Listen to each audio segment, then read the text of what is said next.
Hi guys, my name is Vijay, and in today's video I'm going to be reviewing something from Geko, a company that specializes in dash cameras, and they were kind enough to send out the S200 Starlit dash camera to me, and I've had a little over a week to use it and get my opinions of the product and give you guys a full comprehensive review on not only the features but actually the video quality, because I did have a chance to use it on my daily drives to and from work, as well as going to some other places in the States.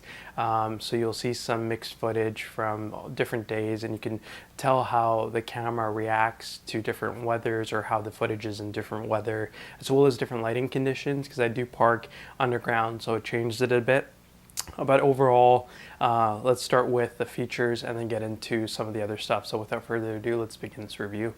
So the S200 Starlit dash camera is actually a pretty nice unit. It comes with full-on capabilities and features that you can enable and disable based on your preference. It has a very nice design. I think it works really well when it mounts and you have the wire properly hidden away. It looks really nice and is quite discreet in my opinion. So on the front you have the actual camera itself, and it has some adjustability. You can move the lens around a little bit to angle it better to give you that perfect view of your dash. Now on top it does have a little connection point where it mounts to the suction cup mount or the sticky mount. There's two options that come in the box. Turning the camera, you have a micro SD card slot, and it has a little microphone, so it does pick up audio, whatever's going on around it. And then you can plug in an audio video cable. Now on the last side, you can see that it has a USB power cable. You can use this to connect to your computer and transfer the content from the micro SD card slot if you don't have an SD card reader, but it does come with one, so in case you lose it, you can use that. The last thing is it has a reset option, so a little pinhole where you can reset the entire camera to factory setting. So if you press the menu button once, it brings up the video settings, and from there you can go ahead and set up the resolution. As you can see, mine set to 1080p. And then from there, if you scroll down, you have a bunch of other options. Make sure your date stamp is enabled. It's pretty important.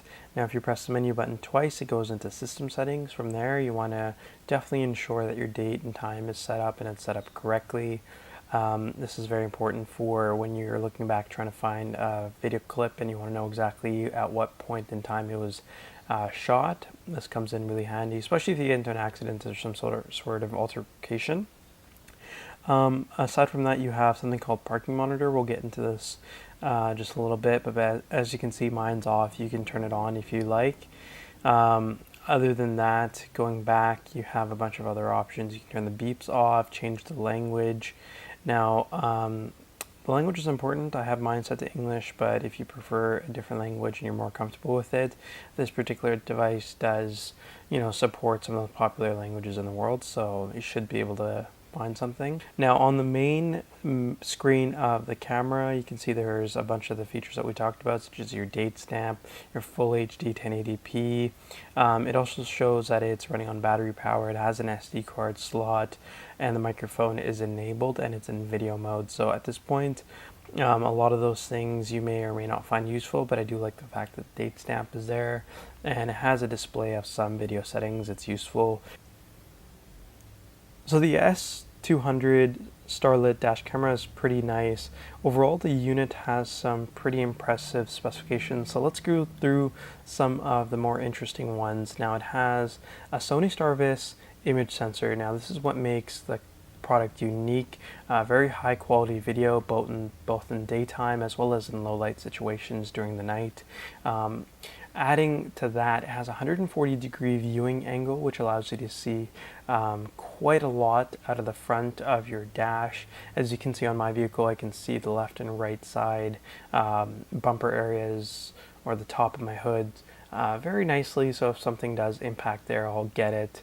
But obviously it doesn't capture any more than that, so if it happens to be on the side, I will miss that, but I think this is more than sufficient for what this product is intended to do.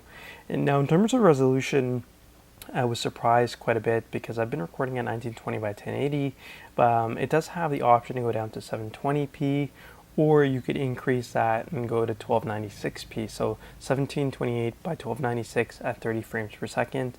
Now keep in mind, if you do turn up to that resolution, you'll eat through your available memory space, which means that your loop cycles will basically be quicker and quicker, so keep that in mind. But other than that, it's pretty impressive. Now, some of the downsides of this particular product is the memory card capacity. It supports 8 gigabyte to 64 gigabyte cards that are class 10 or above. Now, if you have something a little bit higher, like 128 gigabytes, unfortunately, it won't work.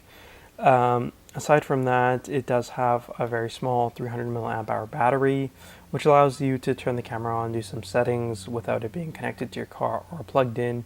But other than that, that's basically it. I do like everything about the design, the way it's basically put together, the build quality, as well as some of the features and specs are pretty much the top of the line, so definitely a pretty awesome little unit. Now, in general, I think the video quality that it produces, the videos come out to be quite nice. The detail is there. You're clearly able to see what's going on in front of your car, and in the event that something does happen, I think this would be a perfect way to examine or go through the footage and be able to pinpoint areas of issue and, you know, basically get a full view of what's going on. In terms of video quality, it also does a great job. So this is 1080p, and as we get into some sunnier days, you can see that it does pretty good in the sunlight. It doesn't block out or get discolored too much. The color does stay vibrant enough for you to actually enjoy some of the recordings done by this dash camera. Now, on the other hand, you can take a look and see this is me going underneath the parkade. This is where I work. So it actually switches and is able to pick up video quality in pretty dark areas. Now, this isn't like pitch black dark, but there are some lights, but it's definitely a lot darker than, like, for example, an open environment or the road in sunny weather. So overall, I think it does a pretty good job. You can pick up details if something does happen and you get into an accident or any sort of altercation or situation where you need to review the footage. I think this camera would come in handy quite well. But overall, it's a pretty simple unit, and it allows for quite a lot of customizations in how you want to record, and the features are plenty. So I definitely like this product. If you guys are interested, I'm going to put a link down below. Make sure to check it out. Now, one of the things I really didn't like about this particular unit was the parking monitor. What it does is it basically makes the camera sense anytime it sees, you know, some sort of movement. It picks it up and then turns the camera on and starts recording. Now, this is intended for if you're parked and another vehicle hit you, it would automatically start recording and save the next little bit of time. I believe it's 30 seconds, so that you can go in and retrieve that when needed in order to see who hit your car or what happened. So I think it's a cool feature, but the way it works is really not that great. When I did have the parking monitor on and then it didn't want the dash cam on, it was nearly impossible. Every time you drove, it would turn back on, and you basically had to turn the setting off for the actual dash cam to turn off and stay off. So other than that, everything else is really, really nice, but I just didn't like the parking monitor feature. All right, guys, so that's basically it. Hopefully you liked the video and it was enough details for you guys to make your own decisions on if you like the product or not. If you do like it, I'm going to put the links down below. You can check it out, go to their website, see what other models they have, and you can also follow me on social media. I have some links down there also. Anyways, guys, thanks again for watching. I'll see you on my next videos. If you want more, make sure to subscribe. Thanks. See you next time.